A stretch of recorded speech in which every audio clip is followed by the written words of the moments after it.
Je m'appelle Freddy, je suis développeur front-end en freelance sur Paris, mais je suis auvergnat à la base, donc en fait on est de la même région maintenant.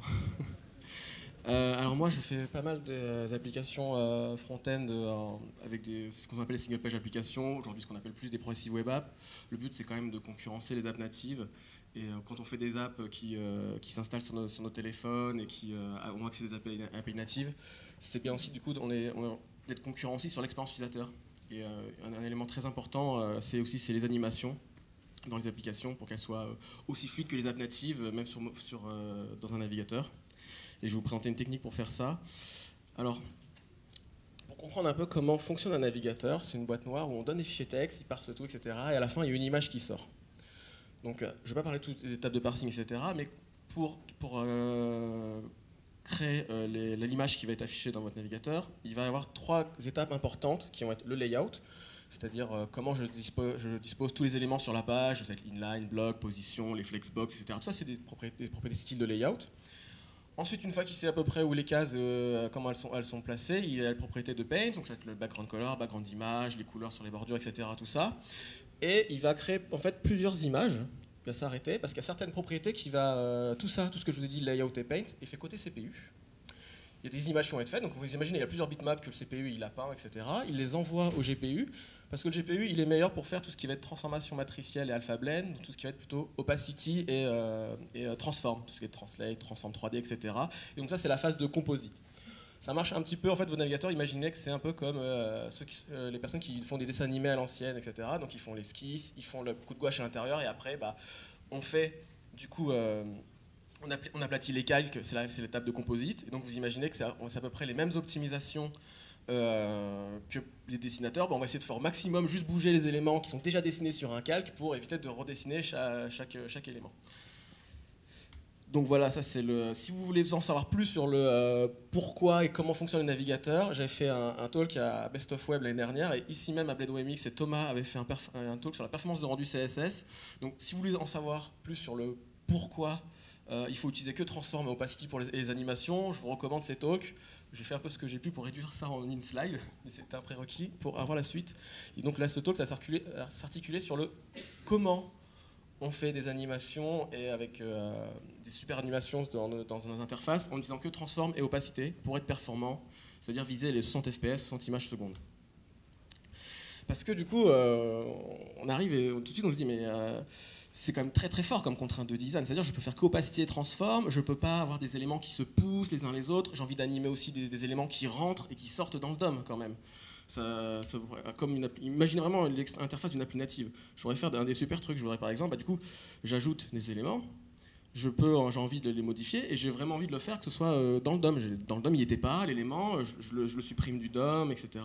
Je les change vraiment dans le DOM. J'ai pas envie d'avoir à refaire moi-même tout le calcul du layout en JavaScript. C'est-à-dire parce que là, par exemple, tous les éléments, ils ont la même hauteur fixe, de temps de pixels, avec une marge de temps de pixels. On se dit, bon, je peux tout seul, j'arrive tout seul à calculer en fonction de son index, il a combien de pixels par rapport au, et de faire un translate Y en calculant moi-même les pixels. Pourquoi pas, ça marche pour un petit cas simple. Mais alors si vous commencez à faire des règles de layout, par exemple avec des flex wrap, des flex... ici il y a des règles différentes entre le basis et le shuffle, et vous voulez que les animations elles se fassent toutes seules, comme ça, donc là on a animé du layout, mais en fait ce que vous voyez là c'est des animations uniquement sur le transform et opacity.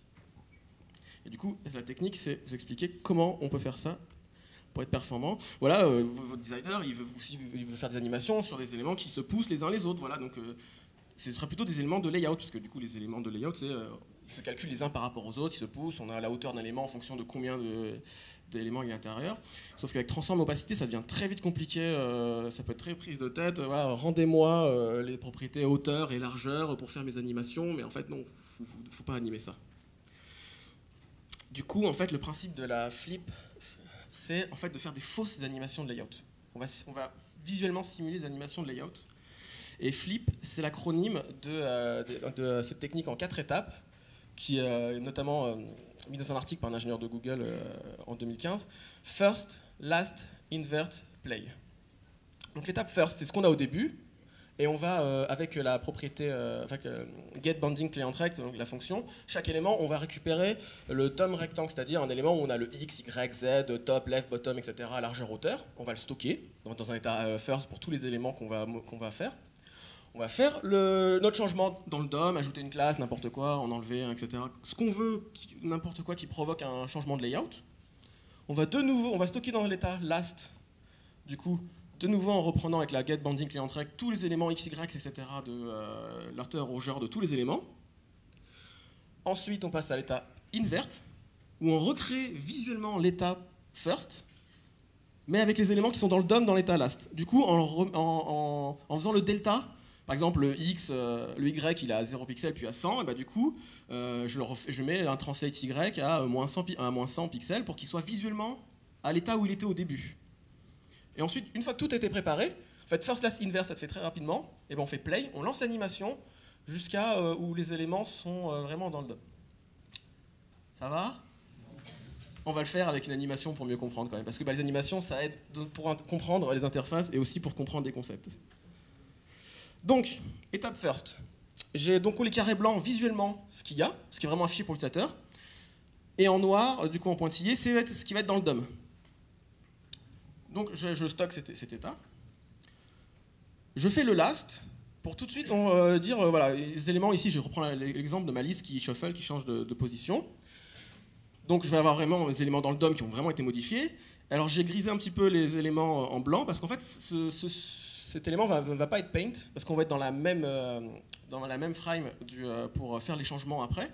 Et du coup le invert, c'est recréer visuellement l'état du first, mais avec des transforms. Là, il faut se dire que du coup, le A qui est ici, il est vraiment ici dans le DOM, et visuellement, il a un translate Y pour le remettre en haut, et visuellement, du coup, hop, les animations là que je vous ai montrées, c'est juste pour vous faire comprendre, mais pour l'utilisateur, il voit rien. Et ensuite, quand on passe, du coup, on fait le play, là, c'est vraiment, il va voir la vraie animation qu'on a vue. Et du coup, ça permet du coup de faire les animations sur le transform ou opacity, et du coup, qu'elles tournent à 60 fps pour être très performant, même sur des mobiles plus modestes.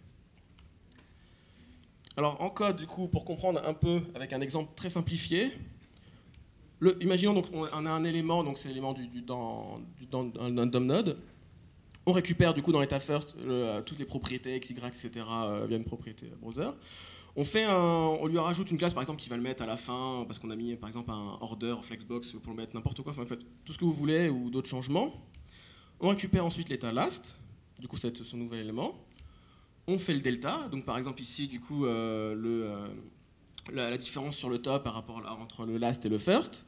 On le met sur le transform du coup pour du coup, visuellement le remettre. Donc ça c'est l'étape d'inversion. On attend la prochaine frame ensuite pour du coup on lui met la transition et on lui met le transform à 0 du coup à initial, à translate par exemple y 0 pixel. Du coup tu vas aller à l'état vraiment où tu es vraiment dans le DOM. Et c'est comme ça que du coup qu'on peut faire. Et on peut très bien du coup après écouter la transition de fin pour le faire. Et on peut aussi, là c'est un exemple où on va utiliser Request Animation Frame, on peut aussi utiliser d'autres API comme par exemple la Web Animation API, et du coup on mettrait du coup la première ligne, du coup ça va être l'état invert, et la dernière ligne c'est l'état du coup initial, qui va faire toute l'animation avec la même manière. Mais en gros, nous le seul calcul qu'on fait c'est le delta entre le first et le last. Il n'y a pas besoin de recréer, de faire tous les calculs de layout en JavaScript, parce que vous commencez à mettre les margins, etc., que calculer les poids des flexbox, ça va être l'enfer. Du coup, pour faire les animations qu'on a vues au début, qui utilisent cette technique et qui sont très performantes. Et là, vous dites, alors ok, tu nous as dit qu'il ne fallait pas faire du coup de layout pour les animations, mais on en fait quand même un. Vous dites oui, du coup, on fait un layout animation, mais on n'en fait qu'un seul. On le fait avant l'animation. L'animation, une fois qu'elle tourne, le navigateur arrive à produire 60 fps, 60 images secondes, parce que du coup, on utilise transform et opacity, et donc uniquement sur le composite. Alors que si on faisait des animations sur le layout, il n'arrive pas, le navigateur souvent, à part sur des ordinateurs très récents, mais sur mobile pas trop, à produire 60 images secondes, parce que le CPU n'y arrive pas. Donc là on en fait un, mais on le fait avant, et on le fait qu'une seule fois, on n'en fait pas 60 par seconde pendant notre animation. Et on prend avantage de la perception utilisateur, où on a en gros, du coup cette étape de préparation, first, last, invert, on a 100 millisecondes pour le faire. 100 millisecondes, c'est à peu près du coup 6 frames, Et du coup, si le calcul est un peu gros, c'est pas grave, il n'y a pas d'animation. Une fois que l'animation se lance, c'est terminé. Alors est-ce que c'est si simple? Il y a plein d'autres cas un peu compliqués qui sont gérés parce qu'en fait, par exemple, si vous enlevez un élément du DOM, comment je l'anime s'il n'y est plus dedans? Donc en fait, ça peut être un peu vite compliqué à gérer. Et ce qui est assez intéressant, par exemple, comme des librairies comme React ou Vue, c'est qu'on a une abstraction du DOM. Et ça rend du coup ce genre de problématique assez facile à gérer quand on a un component qui fait ça. Par exemple, moi j'utilise React Flip Move et j'ai juste besoin du coup de déclarer autour de mes items une propriété qui va du coup gérer les animations d'entrée et de sortie avec telle propriété CSS. Et à l'intérieur, j'ai juste, je fais ma boucle autour de mes datas. Et quand ça change, du coup c'est lui qui s'occupera de faire les animations. Donc c'est assez pratique aussi à rajouter dans votre projet des animations après coup, parce que souvent c'est compliqué à rajouter. C'est un peu nice to have les animations, alors que c'est super important. Et c'est compliqué à rajouter après coup. Qu'est-ce qu'il y a pour le futur dans la performance navigateur? Il y a des CSS containment du coup, pour contenir le layout, parce que du coup quand on fait un changement de layout, en fait il faut recalculer toute la page, le layout, parce que tout est interdépendant. On pourra précisément dire, alors dans cette div par exemple, elle va contenir les changements de layout, parce que je sais moi-même que ça ne change pas d'autres propriétés ailleurs. Et dans des prochaines versions de Firefox, ils sont en train de réécrire le web render en Rust. Et du coup, ils sont en train de mettre le paint dans le GPU. Donc on va pouvoir aussi animer tout ce qui est les couleurs, etc., qui normalement ne devraient pas trop s'animer pour être performant. Voilà.